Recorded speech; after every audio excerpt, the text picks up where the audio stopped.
We have the new Kloss Horsch cab, same cab on the new Kloss Combine. So it's a bigger cab, wider slightly.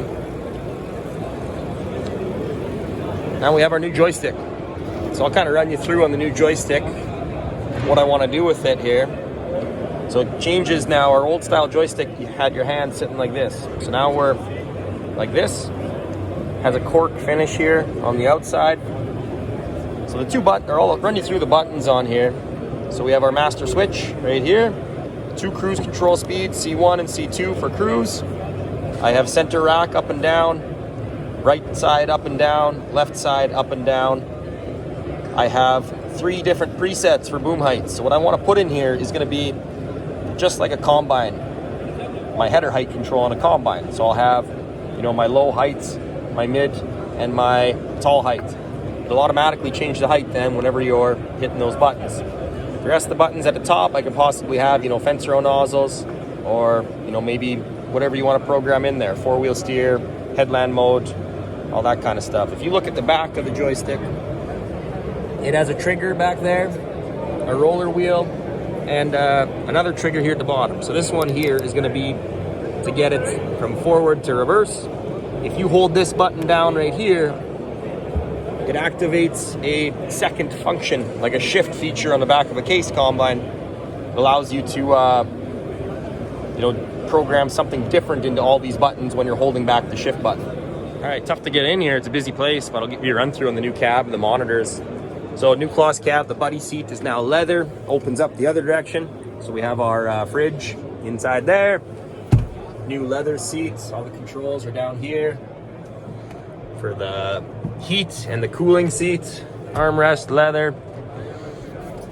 Okay, so this is really nice, but now the whole seat will swivel all the way over to the right. All the way over to the left it goes, and then to the right. So what that means, now when I'm swiveled all the way over to the right, it's not as far to look over my right shoulder back at the booms. So we got our cup holders up here, wireless cell phone holder and charger. For our GPS and auto steer here, you can put in whatever monitor you like, whether you want Trimble, Raven, John Deere, Topcon, Ag Leader are all the ones I put into it. The right-hand console is the exact same as a Kloss Combine. So I'll run you through all the buttons over here on this side. These switches right here are all going to be virtual sections. So on, off, 7 sections right here. We have boom, fold in, fold out. We have 4-wheel steer on, off, 4-wheel steer manual. We have road mode, field mode, ready to spray mode, ladder up and down, and then 4 programmable buttons right here. We have park brake right here, forward and reverse if you're using the gas pedal to run the machine, so you can run it with your foot or you can run it with your hand.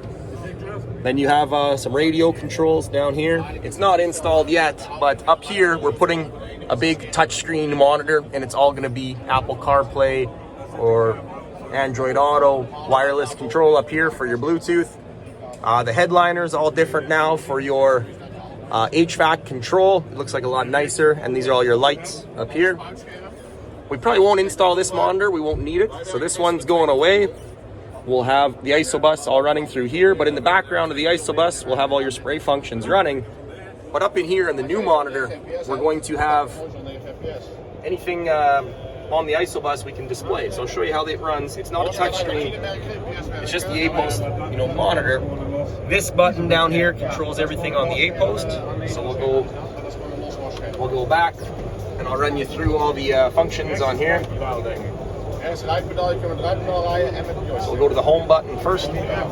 So on the home button, we have fuel level, we have engine hours, outside temperature at the top there. We have dates, time, and oh, sorry, that was def on this side. This side over here is going to be our fuel.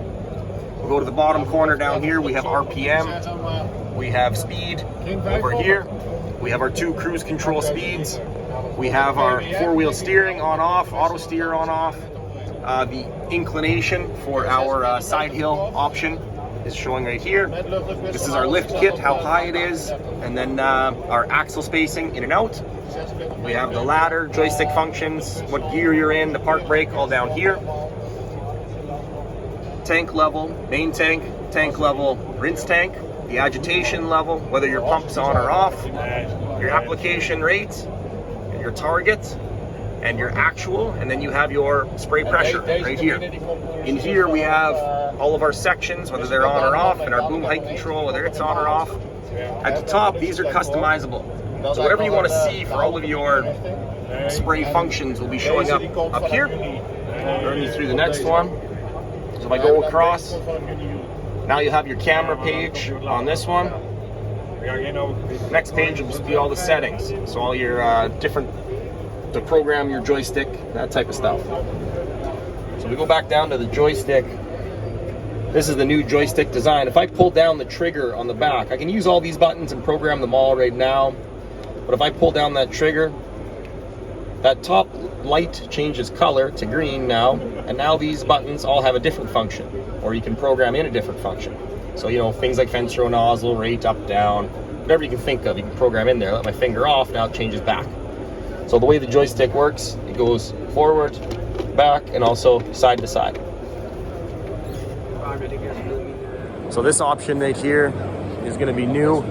So what we have is a button up here, and then you hit that button, the whole front fill then drops down. This is an option here for the pump for the front, but most of the Canadian machines will have just the 3-inch fill here, and this will be my rinse tank fill. And then you'll have the digital tank level sensor. But usually you'll never fill this machine when it's in the high position. So right now, you know, they're showing it off in the high position for tall corn. Usually I'll hit a button in the cab, it drops down, takes about 30 seconds, and I'll fill with this. This line right here will be sitting, you know, right about hip height when you're filling. So this bar in the front is all new on the bottom of the cab. The style of the front is all changed. A new option for this year, if you can see it there, but there's our auto greaser. So now it comes, all the grease points you can see inside here are the grease nipples all have lines going to them. I'll show you the inside of the cab on the outside one there. It's a bit easier to get at. So the ladder has been redesigned. So now the ladder goes straight up and down instead of folding over to the side. So newly designed ladder. Underneath the cab, this is all plastic underneath here now instead of stainless steel on the last version.